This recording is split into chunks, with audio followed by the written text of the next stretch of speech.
Hi hello అందరికీ నమస్కారం. నేను మీ శరణ్య ప్రదీప్.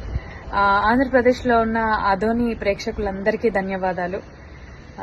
ఈ నెల అదోని ప్రాంతంలో డిసెంబర్ 22న సాయంత్రం 6 గంటలకి మా పీపుల్ మీడియా ఫ్యాక్టరీ ఆధ్వర్యంలో కొత్త cinema title launch announcement event జరగబోతోంది. ఈ ఈవెంట్కి నేను కూడా వస్తున్నాను. అండ్ ఈవెంట్ డీటెయిల్స్ కింద డిస్క్రిప్షన్లో చూడొచ్చు. మనమందరం ఆ ఈవెంట్లో కలుద్దాం. Thank you. తెలుగు రాష్ట్రాల్లో ఉన్న ఆదోని ప్రజలందరికీ నా హృదయపూర్వక నమస్కారాలు. నేను మీ శ్రేయోభిలాషి యాక్టర్ రాఘమయూర్. పీపుల్ మీడియా ఫ్యాక్టరీ వారి ఆధ్వర్యంలో ఈ నెల 22న ఒక కొత్త మూవీ టైటిల్ లాంచ్ అవ్వబోతుంది 6ంటికి మన ఆదోనిలో. డీటెయిల్స్ కింద డిస్క్రిప్షన్ లో చూడొచ్చు. సో నేనైతే అక్కడ తప్పకుండా వస్తున్నాను. మీరు కూడా తప్పకుండా వస్తారని ఆశిస్తున్నాను. Thank you.